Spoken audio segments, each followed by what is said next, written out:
We've got 2 more slides, and I'll stop, and I guess we can move on to some panel questions. Remember I said that this 50K type of technology was really, from what we know so far in the genomic area, is really kind of that cornerstone piece of what's getting used today. I pulled this slide sitting in the Dallas airport this morning because it had just been updated from the USDA AIPL, Animal Improvement Laboratory. They actually run the genetic evaluation for Holstein, as well as Jersey and Brown Swiss. And they have been using 50K technology now for a couple of years in, let's call it, their EPD runs. Okay? Every month they do an update. They use 50K, and they actually have a smaller chip they've augmented it with as well. But what I wanted to point you to was, as of this month, this is how many animals that they have genotyped that are going into their genetic evaluation. This is serious stuff for them. Today you can't lease, sell a young bull, what they call a bull to go into waiting at any of the studs without having been tested early in life. We actually work in this space. We have a product in the dairy segment. We have large commercial dairy clients that are using this in combination with embryo transfer, IVF, to actually go and identify young donor candidates to go back into the program. So it's a really taken hold and changed the genetic evaluation.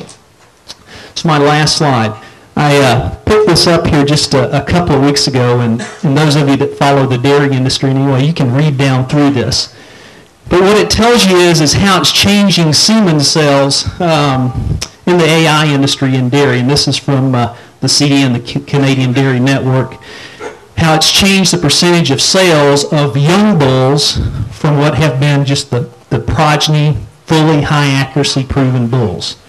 They've raised their level of accuracy. They're continuing the progeny test, but those young bulls now, they get a higher accuracy from a genomic test. They're getting used now very quickly. Still going through progeny test, but it's changing semen use, at least here in North America, in terms of how those things are happening. You know, it's not going to be overnight that way in the beef industry. I certainly don't expect that, but I believe we'll see some change as we get more confident, more comfortable with the technology. We see some of the results like what we're beginning to observe. I think it'll be really exciting to get here to be the end of next week and see the impact on the birth and growth traits as well. So that's my last slide, Mark. So I'll stop there, and maybe that'll be some good introduction for some more questions here in a few minutes. I want to have Mark Gardner come up and or in front here. I know, Mark, you get a lot of questions from these folks that attend the sale, and just a few comments from you, and then we'll have William and Sally join us up front here and take any questions that anybody has. Mark? Well, I thank you all so much for your attention, and I would like to point out to John Crouch, Beef Improvement Federation here in godforsaken Ashland, Kansas. That's pretty cool. That's good stuff. You know, William and Sally, I mean, that's actually my youth growing up listening to this kind of, I mean, that gets my heart to going, so that's really good, and it's exciting.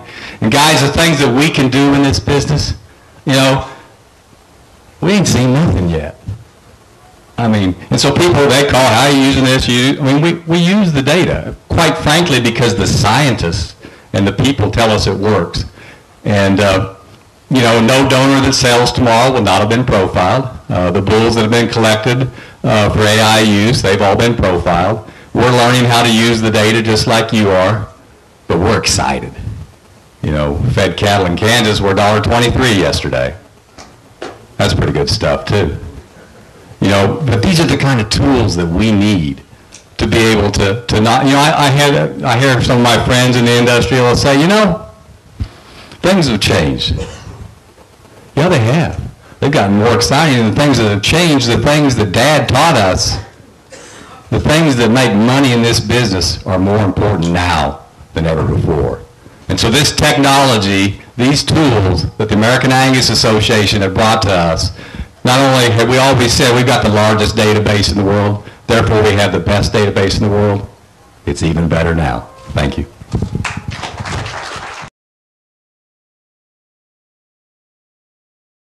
So where'd the question come from again? Right over. Oh, perfect. So, okay. So I probably should have had a slide maybe to give us a schematic of that.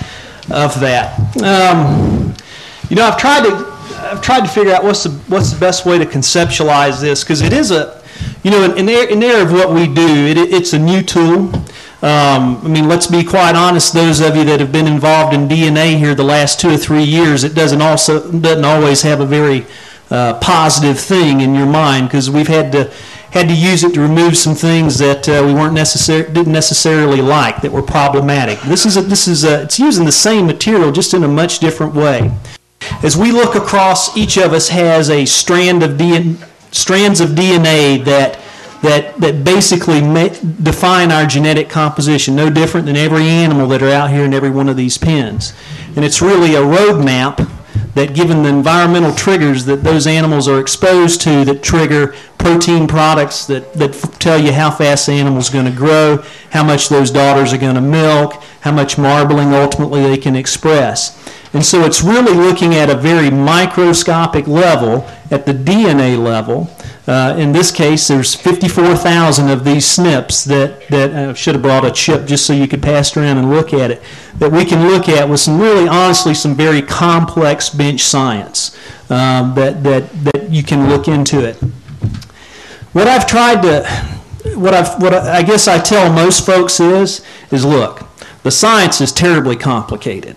I mean, it really is. I certainly don't appreciate all of it myself. We have a number of people that are exceptional bench scientists that work in that arena.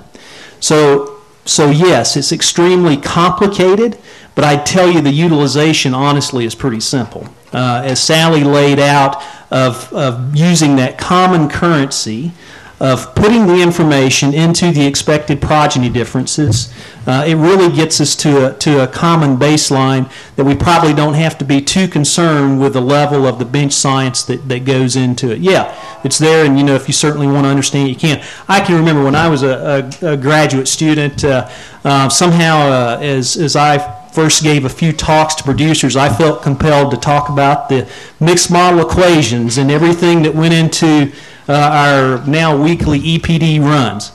That's terribly complicated too. You can't solve it with a calculator and a Big Chief tablet. You still can't today. It's that same kind of thing. It's just at, you know, honestly at the next stage of technology enhancement. So didn't fully answer your question, because it honestly is a very sophisticated bench science that's going on in the background. There you go, we made you a picture. It's got a diagram for it. Surprise. Okay. Bill Bowman strikes again. I'm not going to get out of it that easy, am I think you've seen the slide before. Yeah. So really what's going on with the mathematics is when EPDs are computed on a non-parent basis, a parent average. What is a parent average EPD? It's half of what?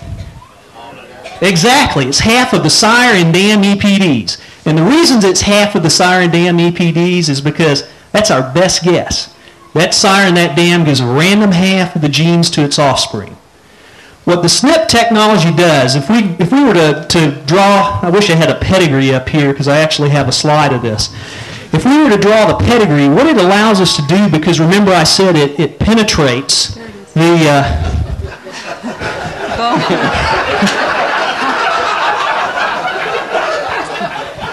As I imagine it, it happens. Exceptional, Bill. Thank you. So let's take a look at this pedigree. What happens in here is if we look at this, follow this pedigree through time, let's just take this bottom right-hand corner. This is a chromosomal segment. Our best guess would be that portions of DNA, a random half of portions of DNA from this animal and this animal would make it into the next offspring, right? That random half, that parent average. But what the SNPs allow us to do, and if we got the more of them, the better, really. But that 50K is kind of the sweet spot right now, okay, from what we know in livestock improvement. It allows us to hone in and say, well, you know, really didn't get that random half from this segment back in here. It got this specific piece. And because of how we've trained the chip on data, we know that when the animal gets this piece, it's got more growth. Or it's got a lot of birth weight. Okay? And that's really kind of the underlying science that's going on in the background. So it really allows us, as we trace from generation to generation, we don't have to take that, that random half. We want to know specifically what genes or what geography of the genes that got inherited from one generation to the next, really what is in that offspring. And that translates that little bit higher accuracy, those changes we see in the genetic evaluation from use of the information. Thank you, Bill.